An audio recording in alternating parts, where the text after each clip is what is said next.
መጽሐፍት ማንበብ እፈልጋለሁ፣ ግን የትኛው መጽሐፍት ሕይወቴን እንደሚቀይረው አላቅም ብላችሁ ታውቃላችሁ?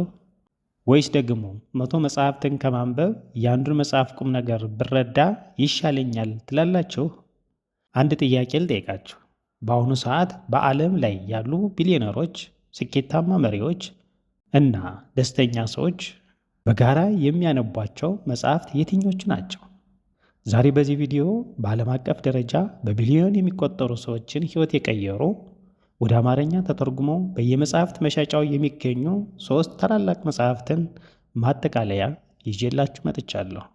ይህ ቪዲዮ 3 መጽሐፍትን አንብቦ ለመጨረስ የሚፈጀውን 30 ሰዓት ወደ 5 ደቂቃ እየጨመቀ ወንድማዊ ስጦታዬ ነው። እስከ መጨረሻው አብራችሁን ከቆያችሁ የገንዘብ የልማድና የህልም ሚስጥሮችን ታውቃላችሁ። እንኳን ወደ ብራዘር አድቫይስ ዩቲዩብ ቻናል በሰላም መጣችሁ።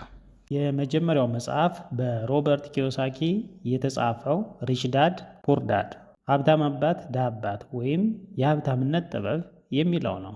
ይህ መጽሐፍ ስለ ገንዘብ ያለንን አመለካከት ሙሉ በሙሉ የሚቀይር ነው።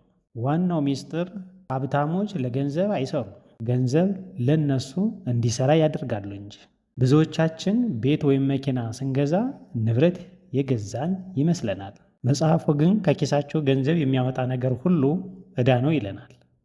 ንብረት ማለት ወደ ኪሳቸው ገንዘብ የሚያስገባ እንደ ኪራይ ቤት ወይም ቢዝነስ ነው።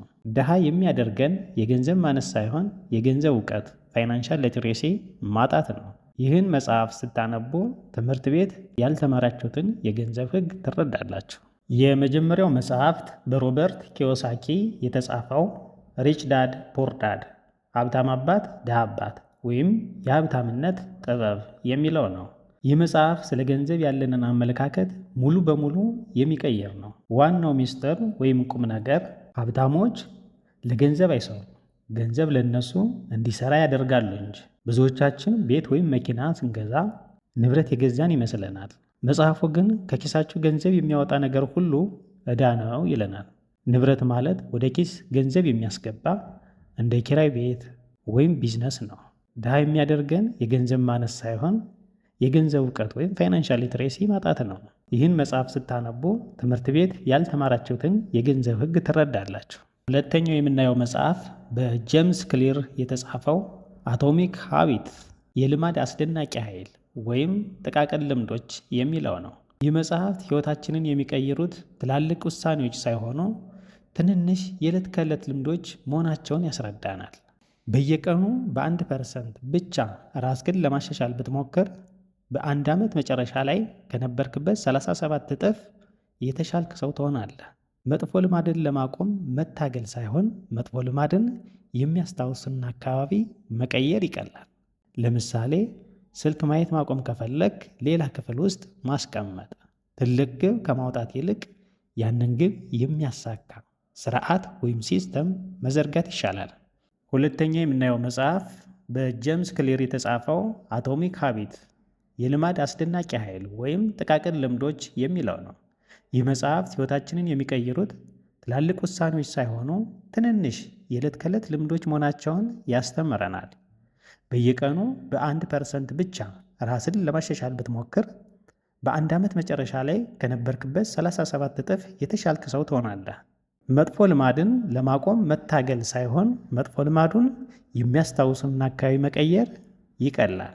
ለምሳሌ ስልክ ማየት ለማቆም ስልክህን ሌላ ክፍል ውስጥ ማስቀመጥ። ትልቅ ግብ ከማውጣት ይልቅ ያንን ግብ የሚያሳካ ስርዓት ወይም ሲስተም መዘርጋት ይሻላል። ሶስተኛው መጽሐፍ ደግሞ በጳውሎ ኦሄልሆ የተጻፈው ድንቅ ልቦለድ ዘ አልኬሚስት፣ አልኬሚስቱ ወይም ባለህልሙ እረኛ የሚለው ነው። ይህ መጽሐፍ ስለ ሕይወት ዓላማ እና ስለ ህልም ይነግረናል። እያንዳንዳችን በዚህ ምድር ላይ የተፈጠርንበት ትልቅ ዓላማ አለ። ሳንቲያጎ የተባለው እረኛ ህልሙን ፍለጋ ሲጓዝ የገጠመው ፈተና የሁላችንም የህይወት ምሳሌ ነው። ሕይወት ሁልጊዜ ምልክቶችን ትሰጠናለች። ያንን ምልክት ተረድቶ መጓዝ ግን ድፍረት ይጠይቃል። አንድ ነገር ከልብህ ከፈለግከው መላው ዓለም ያንን ነገር እንድታገኝ ይረዳሃል የሚለው የመጽሐፍ ዋና መልእክት ተስፋ ለቆረጡ ሰዎች ትልቅ ብርሃን ነው። ሦስቱን መጽሐፍት እንዴት እናቀናጃቸው? እንግዲህ አስተውሉ። አልኬሚስቱ ህልም ይሰጣቸዋል።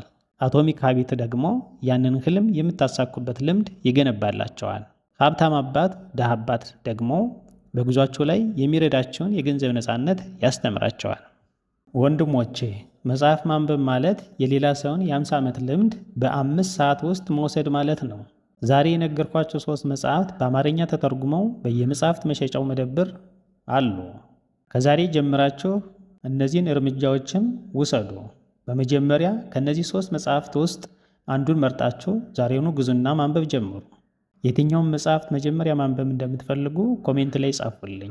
በዚህ ቪዲዮ ህይወቱን እንዲቀይር የምትፈልጉት ጓደኛ ካለ ሼር አድርጉለት። ሳብስክራይብ ማድረጋቸውን አትርሱ። የዛሬው ንባብ የነገ ስኬት መሰረታችሁ ነው። የወንድም ምክር ነበርኩ። በሚቀጥለው ቪዲዮ እስክንገናኝ ድረስ ቸር ሰንብቱ።